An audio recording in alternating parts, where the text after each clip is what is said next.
Hello class 11। तो कैसे हैं आप सब? आई होप आप सब अच्छे होंगे और मस्त होंगे। स्वागत है आप सभी का हमारे इस प्रारंभ सीरीज के अंदर। और ये सेशन आप लोग देख रहे हैं 2025 और 2026 का बच्चों। हमारी ये प्रारंभ सीरीज जो है बीआरएस अकाउंट्स में बैंक रिकंसिलेशन स्टेटमेंट तक पहुंच चुकी है।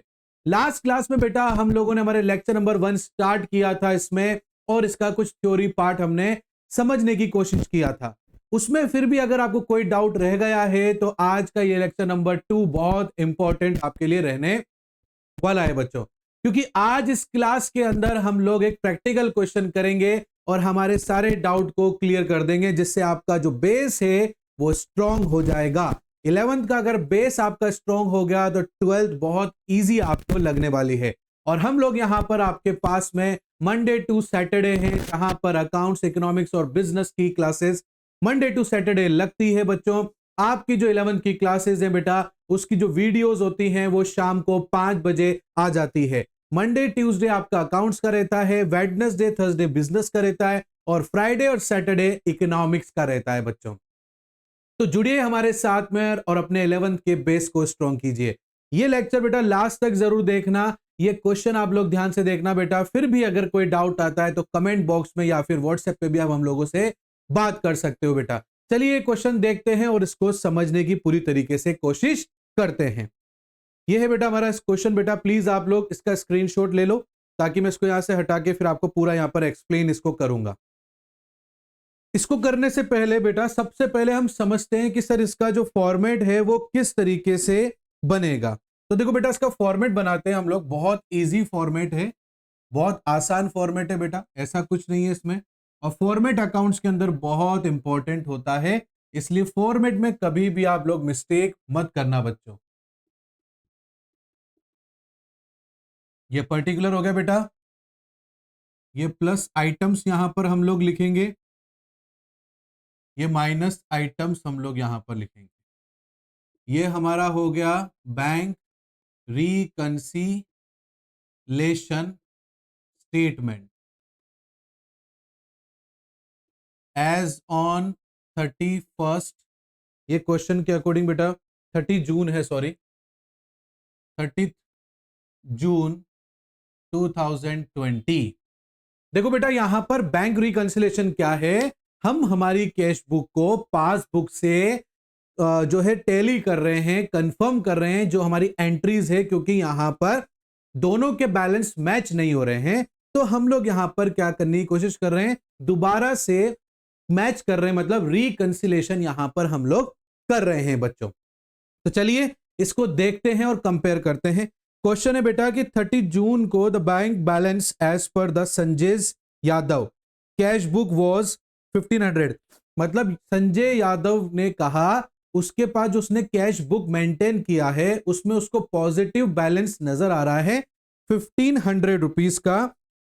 तो यहां पर उसको जो है पासबुक से कंपेयर करना है कि कहां पर मिस्टेक है और कहां पर मिस्टेक नहीं है, और कितना डिफरेंस दोनों के बीच में आ रहा है। मैंने आपको कल की क्लास में बताया था बेटा कि कैश बुक हम लोग मेंटेन करते हैं, पासबुक बैंक मेंटेन करता है।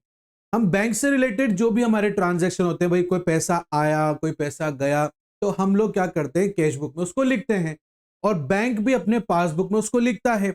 बट कई बार क्या होता है बेटा, कुछ ट्रांजैक्शन डिले होने की वजह से हम लोगों के अकाउंट मैच नहीं करते हैं। तो पास यहां पर जो बैंक रिकंसिलेशन है, यहां पर हम लोग कंफर्म करेंगे और देखेंगे कि क्यों बैलेंस हमारा मैच नहीं हो रहा है। तो हमारा जो बैलेंस है, balance as per cash book, बेटा ये डेबिट बैलेंस है, क्योंकि हमारे अकाउंट में पैसा शो हो रहा है कितना 1500। तो हम प्लस आइटम में 15 लिख देंगे बेटा और माइनस को छोड़ देंगे। अगर यहां लिखा रहता balance as per cash book credit, तो मतलब इतना पैसा हमारे माइनस में दिखा रहा है, क्रेडिट मतलब वहां पर माइनस में दिखा रहा है, तो माइनस में लिखते बेटा।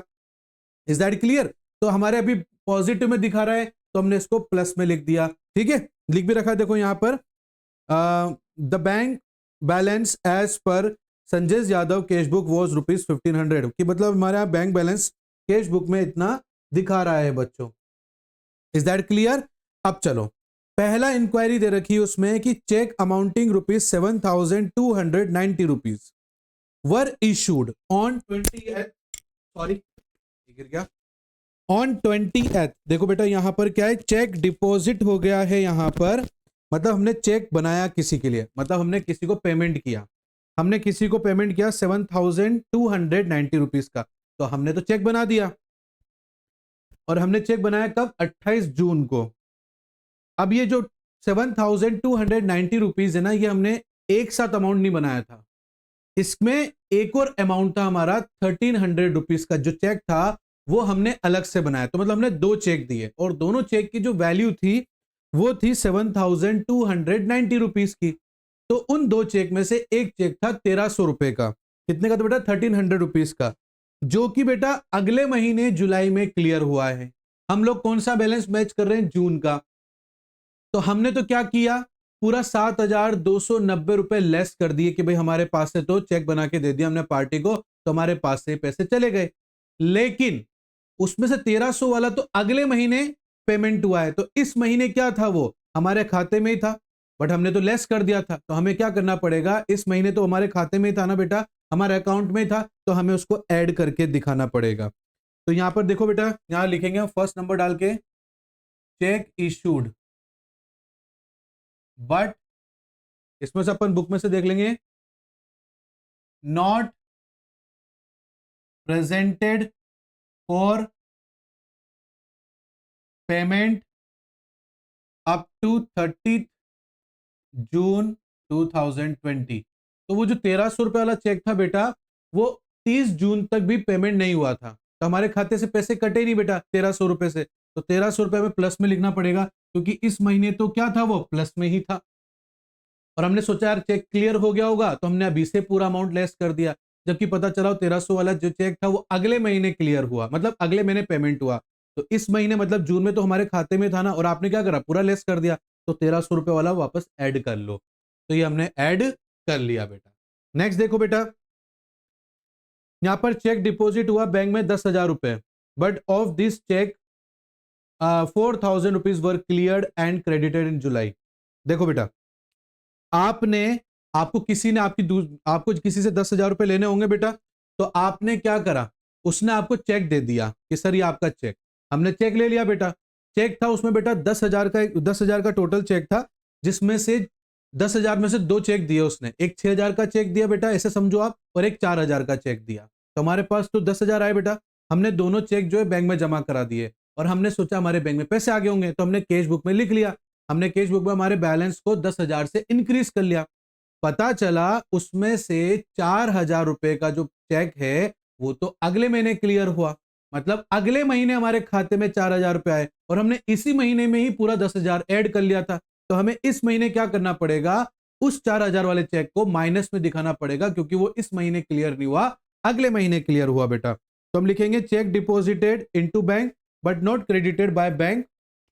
दूसरा लिखेंगे बेटा, cheque deposited into bank but not presented up to 30 June 2020। आ रही बात समझो बेटा कि 10,000 के मतलब 6,000 और 10,000 के दो चेक हमें मिले, हमें वो हमारा पैसा था, हमने क्या करा, उन दोनों चेक को बैंक में डाल दिया, और हमने सोचा कि हमारे पास 10,000 आ गए, तो आपने कैश बुक में 10,000 से एंट्री कर ली। अब हुआ क्या बेटा, जून के अंदर 6,000 के चेक का पैसा तो क्लियर हो गया, वो आपके खाते में आ गया, बट 4,000 का अगले महीने जुलाई में क्लियर हुआ, बट आप तो इसी महीने ऐड कर चुके थे, इसलिए आपका ज्यादा नजर आ रहा है, तो आपको क्या करना पड़ेगा, वो 4,000 को लेस करना पड़ेगा। तो हम लोग क्या करेंगे बेटा, माइनस में 4,000 रुपीज लिख देंगे। आई होप आप लोगों को समझ में आ रहा होगा बेटा। नेक्स्ट है interest and dividend on investment 580 rupees collected by bank and credited to his account but he did not have any information for this.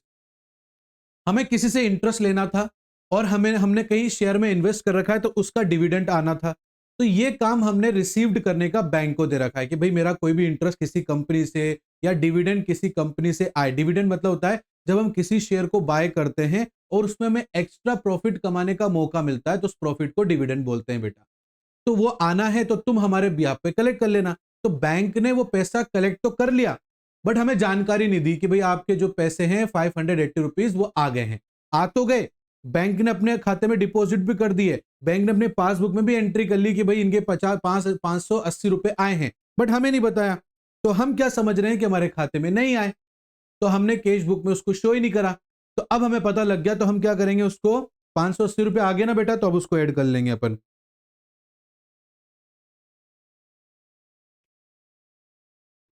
Interest and dividend received by bank but,